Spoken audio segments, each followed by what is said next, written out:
निर्वाण प्रकरण सर्ग 128।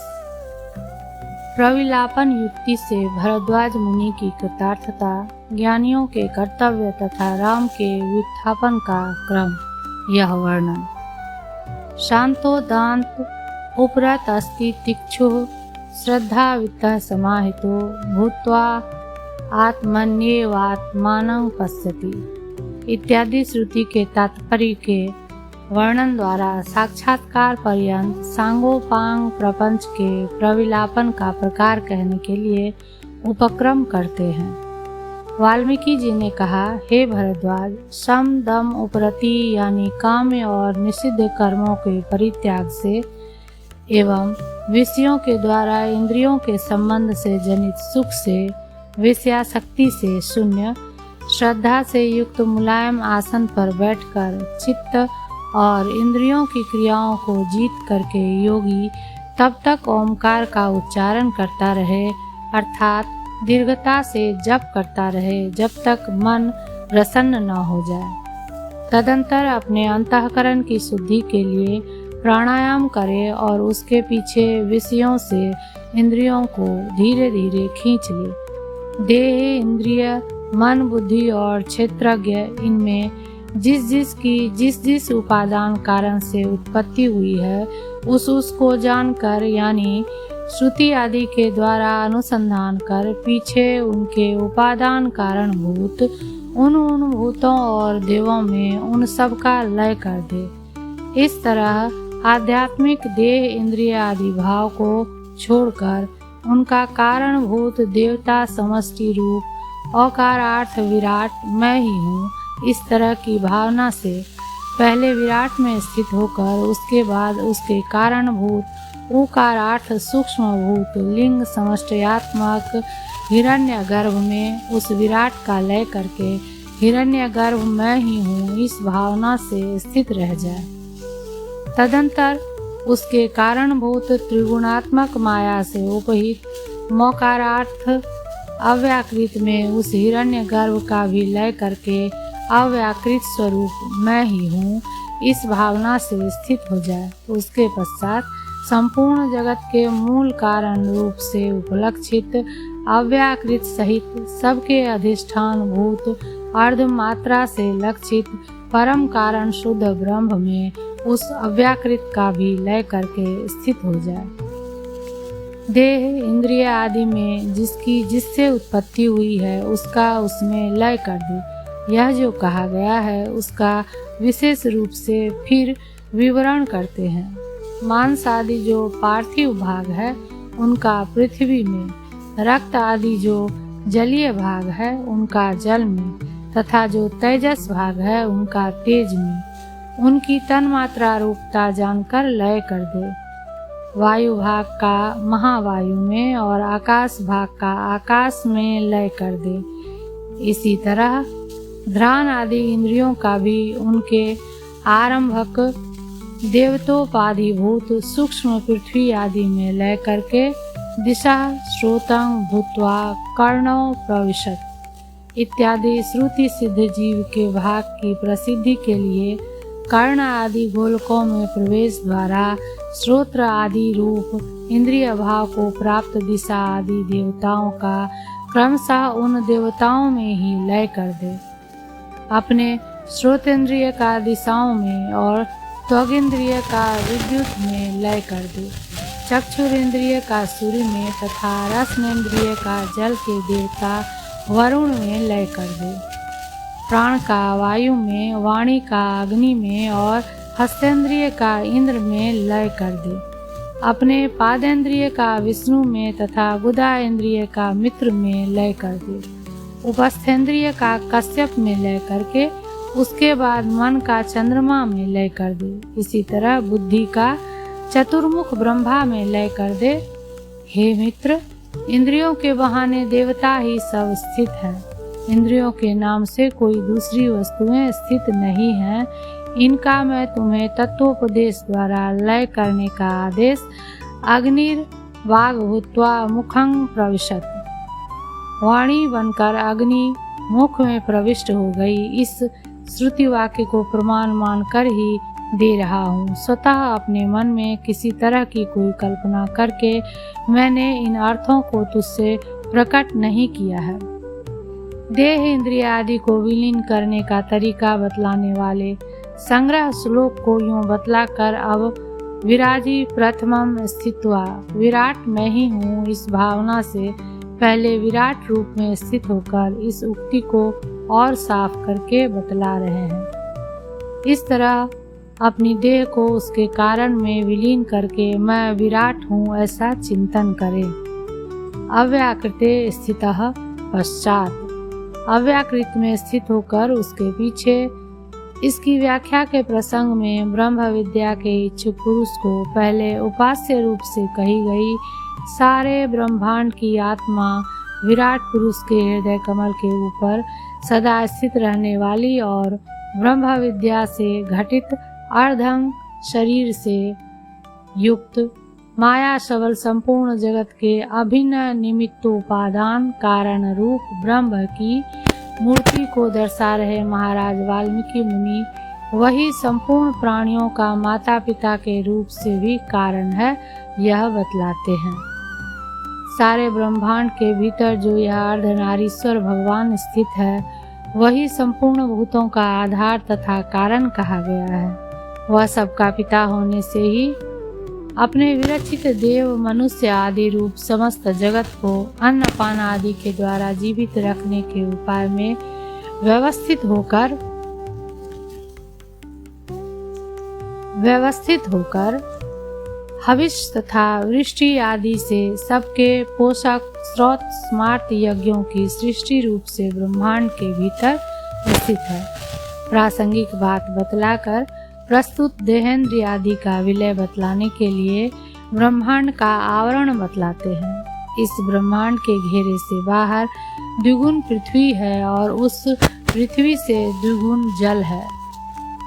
ए भी रावर नय रंडंग व्याप्तंग 10 गुणोत्तर इत्यादि रूप से ब्रह्मांड की अपेक्षा उत्तरोत्तर 10 गुना अधिक पृथ्वी आदि का आवरण यद्यपि पुरुषों में सुना जाता है तथापि द्विगुण ही उसे भी समझना चाहिए, क्योंकि चारों ओर से घेर कर 5 कोस की प्रदक्षिणा करने पर जैसे 25 कोस की प्रदक्षिणा हो जाती है, वैसे ही एक के 5 गुने को 2 बार गुण देने से 10 गुने की सिद्धि हो जाती है। अथवा पुराणों में जो आवरण कहा गया मीता है वह अपंचीकृत भूतों का आवरण है, किंतु यहाँ तो पंचीकृत भूतों के अभिप्राय से कहा गया है।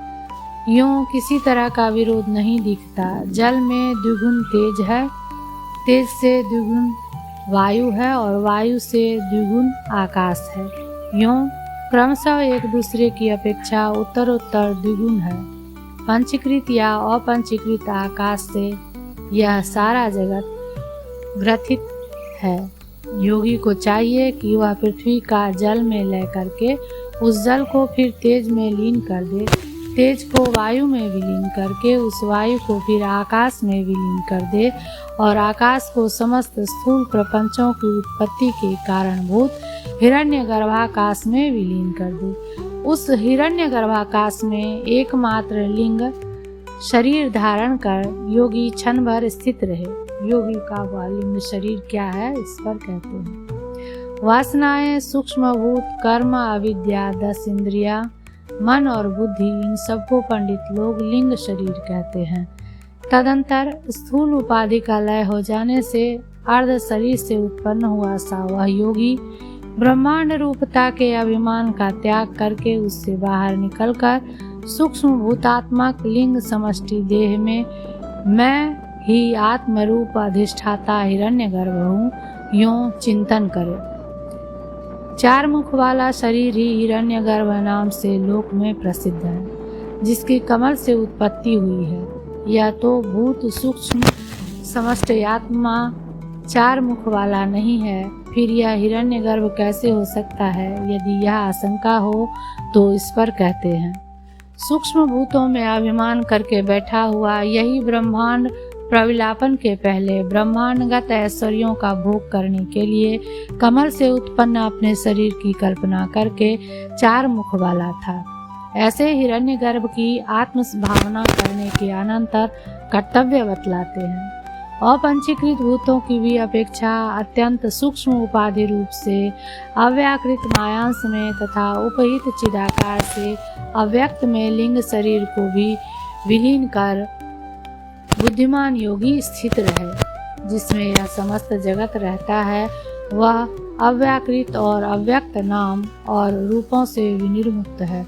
उसी को कोई सांख्यवादी प्रकृति, कोई वेदांती लोग माया तथा दूसरे नैयायिक परमाणु कहते हैं। तर्क से विभ्रांत चित्त वाले कोई बौद्ध लोग उसे समृद्धि रूप अविद्या कहते हैं। उस अव्याकृत में प्रलय काल में सभी पदार्थ लय को षष्ठ भाव विकार को प्राप्त होकर अनभिव्यक्त स्वरूप को धारण करते हुए उसकी सत्ता से ही अवस्थित रहते हैं।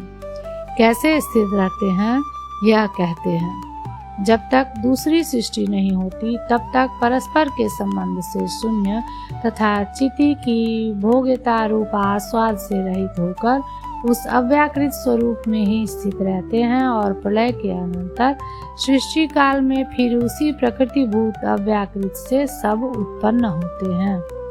अनुलोम क्रम से यानी आकाश आदि क्रम से सृष्टि होती है और प्रतिलोम क्रम से यानी सृष्टि के विपरीत क्रम से उसी में सबका संहार होता है। इसलिए तीनों स्थान को यानी विराट, हिरण्यगर्भ और अव्याकृत या स्थूल, सूक्ष्म और कारण अथवा जागृत, स्वप्न और सुसुप्ति को छोड़कर अविनाशी तुरीय पद का तब तक ध्यान करे जब तक उसकी साक्षात प्राप्ति न हो जाए।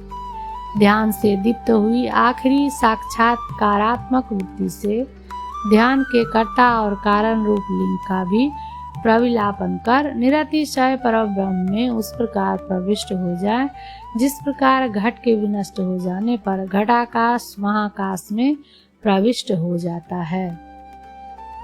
नान्तः प्रज्ञम इत्यादि श्रुति में लिंग का बाध दिखाई नहीं देता, इसलिए कैसे उसकी निवृत्ति होगी यह आशंका नहीं करनी चाहिए, क्योंकि तीनों स्थानों का बाध होने पर लिंग का बाध अर्थतः सिद्ध हो जाता है, क्योंकि स्थूल, सूक्ष्म भूत और इंद्रिय आदि में ही लिंग की स्थिति है यह बतलाते हैं। शुद्ध ब्रह्म में जबकि अज्ञान का आवरण आ जाता है तब अव्याकृत के अस्तित्व में सूक्ष्म भूत द्वारा लिंग की उत्पत्ति होती है। इसलिए निष्कर्ष यह निकला कि किसी हालत में भी अज्ञान के बिना लिंग की मन, बुद्धि, वासना, कर्म और वायु भी उसके आधार हैं। ऐसी दशा में अज्ञान भूत मूल आधार की निवृत्ति हो जाने पर लिंग रूपी बेड़ी का भंग सिद्ध ही हो जाता है। इस तरह वाल्मीकि महाराज ने भरद्वाज को प्रणव के अर्थ का विस्तार कर बोध किया और इससे वे ज्ञानी बन गए। अब भरद्वाज अपने अनुभव की परीक्षा करने के लिए इसे प्रकट करते हुए कहते हैं। भरद्वाज ने कहा, महाराज मैं अब सभी तरह से लिंग रूपी बेड़ी के बंधन से निर्मुक्त हो गया हूँ और चूंकि मैं चैतन्य का अंश हूँ इससे चैतन्य रूपी आनंद सागर में प्रविष्ट हो गया हूँ। अंश और अंशवान का असल में अभेद होने के कारण मैं समस्त उपाधियों से शून्य परमात्मा ही हूँ। मैं कुटस्थ, शुद्ध, व्यापक और चैतन्य रूप हूँ, चैतन्य शक्तिमान नहीं हूँ। किस तरह के अभेद से तुम परमात्मा रूप बन गए हो इस पर कहते हैं। जैसे एक ही घट का घट और कलश यूं भिन्न भिन्न नाम कल्पित है, इसी से घट युक्त आकाश में घटाकाश और कलशाकाश में यूं भिन्न भिन्न नाम कल्पित है। इसी से घटयुक्त आकाश में घटाकाश और कलशाकाश यूं भिन्न भिन्न व्यवहार स्थित है। वैसे ही एक ही अज्ञान का भिन्न भिन्न जगत नाम कल्पित है। इसी से जगत युक्त मुझ में जीव, ईश्वर आदि भिन्न भिन्न व्यवहारों की कल्पना की गई थी। जैसे व्यवहार में एक घट के ही नाश से घट और कलश दोनों की निवृत्ति हो जाने से घटाकाश, कलशाकाश, महाकाश आदि भेद मिटकर शुद्ध आकाश रूप ऐक्य बन जाता है, वैसे ही एकमात्र अज्ञान की निवृत्ति हो जाने से सब नामों का भेद मिटकर एकमात्र चैतन्य का साम्राज्य मुझे प्राप्त हो जाए। इसी तरह की एकता के उद्देश्य से ही ब्रह्मभूत हुए मेरे विषय में यत्र नान्यत् पश्यति इत्यादि अनेक श्रुतियां बड़े आदर से कहती हैं। यथा जले जलं क्षिप्तं क्षीर क्षीरे धृतं घृतम् अविशेषो भवेत् तद्वत् जीवात्मा परमात्मन। जैसे जल में डाला गया जल, दूध में डाला गया दूध और घी में डाला गया घी एक रूप हो जाता है, वैसे ही परमात्मा में जीव एक रूप हो जाता है। इत्यादि श्रुतियों से ऐसा ही ऐक्य दिखलाया गया है। इस आशय से उदाहरण देते हैं। जैसे अग्नि में छोड़ा गया अग्नि उसी की समानता को एकता को प्राप्त होता है और तद्रूप एवं उसी नाम का होकर ही वह ज्ञात होता है, किसी विशेष रूप से वह ज्ञात नहीं होता। तथा जैसे लवण सागर में फेंका गया तृण आदि लवण रूप ही हो जाता है, वैसे ही चेतन में फेंका गया अचेतन यह जगत भी चेतन ही हो जाता है। जैसे लवण सागर में फेंका गया लवण का ढेला या सिंधु में फेंका गया सैंधव समुद्र में या सिंधु में प्रविष्ट होकर अपने नाम रूप से विनिर्मुक्त हो समुद्र रूपता या सिंधु रूपता को प्राप्त कर लेता है। या जैसे जल में छोड़ा गया जल, दूध में छोड़ा गया दूध और घी में छोड़ा गया घी, ये सब के सब विनष्ट हो जाते हुए भी तद्रूप हो जाते हैं, किसी विशेष रूप से गृहीत नहीं होते। वैसे ही सब भाव से नित्य आनंद स्वरूप सर्वसाक्षी परमा कारण चिदेक रस परब्रह्म में प्रविष्ट होकर मैं तद्रूप ही हो गया हूँ, पृथक रूप से मैं गृहीत नहीं होता। निष्कलं निष्क्रियं शांतं निरवध्यं निरंजनं इत्यादि श्रुति के साथ अपना अनुभव मिलाकर बतलाते हैं। नित्य सर्वव्यापी दान शांत सर्वदोष रहित निरंजन निष्कल निष्क्रिय केवल शुद्ध वह परब्रह्म मैं ही हूँ। हे और उपादेय से निर्मुक्त सत्य स्वरूप इंद्रिय रहित एकमात्र अपने संकल्प से असद रूप भी इस जगत की सत्ता के संपादन में समर्थ सदरूप केवल शुद्ध परब्रह्म मैं हूँ। पुण्य और पाप से रहित जगत का परम कारण अद्वितीय आनंद रूप अविनाशी और ज्योति स्वरूप परब्रह्म ही मैं हूँ। इस तरह सत्य संकल्प आदि गुणों से युक्त माया के सत्व आदि गुणों से शून्य सर्वव्यापक और सर्वस्वरूप ब्रह्म का अध्यात्म शास्त्रों के श्रवण तथा गुरु की शुश्रूषा आदि में तत्पर एवं अपने हिरण्यगर्भ धर्म में निष्ठा रखने वाला योगाभ्यासी पुरुष सदा ध्यान करे। इस रीति से परब्रह्म का अभ्यास कर रहे साधक पुरुष का मन उसी ब्रह्म में अस्त हो जाता है और उसके मन के अस्त हो जाने पर आत्मा स्वयं प्रकाशित हो जाती है तथा आत्मा स्वयं ही अपने आप अपने आनंद रूप को प्राप्त होता है। कैसे आनंद स्वरूप को प्राप्त होता है इस पर कहते हैं। मुझसे अतिरिक्त कोई दूसरा चिदानंदमय प्रभु नहीं है, अकेला मैं ही परब्रह्म हूँ। यूँ आत्मा शरीर से प्रकाशित होता है। इस तरह भरद्वाज द्वारा कहे गए अनुभव को सुनकर संतुष्ट हुए वाल्मीकि मुनि भरद्वाज के अनुभव को दृढ़ करने के लिए अवश्य कर्तव्य रूप से त्यज तैव ही तज ज्ञेयं त्यक्तुः प्रत्यक परम पदम इत्यादि श्रुति से सिद्ध संन्यास का उपदेश देते हैं। वाल्मीकि मुनि ने कहा, हे मित्र, संसार चक्र के आवर्त में भ्रमण करते हुए यदि तुम गृहस्थी में विश्रांति सुख की प्राप्ति नहीं कर रहे हो तो सब कर्मों को छोड़कर एकमात्र ब्रह्म में ही बिना किसी विक्षेप के आसक्त हो जाओ, क्योंकि ब्रह्म संस्थो अमृतत्वमेति। इस श्रुति के अनुसार यह निश्चित है कि किसी दूसरे व्यापार में तत्पर न रहकर केवल ब्रह्म में आसक्त हुए सन्यासी की ही मूल सहित भ्रांति की शांति हो जाती है। तात्पर्य यह है कि एकमात्र सन्यासी को ही शांति सुख मिलता है। भरद्वाज ने कहा, हे गुरु, आपके द्वारा कहा गया यह सब ज्ञान मुझे अवगत हो गया। मेरी बुद्धि एकदम निर्मल हो गई। अब मेरा यह संसार चिरकाल तक नहीं टिक सकता। भगवान, अब मैं यह जानना चाहता हूँ कि ज्ञानियों के लिए कैसा कर्म विहित है, यानी क्या उन्हें कर्म का अनुष्ठान नहीं करना चाहिए? यदि करना चाहिए तो क्यों? केवल प्रवृत्ति रूप कर्मों का अनुष्ठान करना चाहिए या निवृत्ति रूप कर्मों का? सबसे पहले तुम्हें काम्य निषिद्ध कर्मों का एवं ज्ञान विरोधी विक्षेप आदि दोषों को पैदा करने वाले अन्यान्य कर्मों का त्याग कर शास्त्र के अभ्यास द्वारा ज्ञानी बन जाना चाहिए। इसके बाद तुम स्वयं ही ज्ञानी के कर्म कैसे होते हैं, इस प्रश्न का उत्तर जान जाओगे। जब क्रमशः तत्त भूमिका परिपक्व हो जाती है, तब तत्त कर्मों की शांति होती है। उसका उसी समय तुम अनुभव कर सकते हो। और प्रारब्ध कर्मों की विचित्रता होने के कारण ज्ञानियों की एक रूप से स्थिति दिखाई न पड़ने से ज्ञानियों के कर्म प्रवृत्त्यात्मक ही हैं।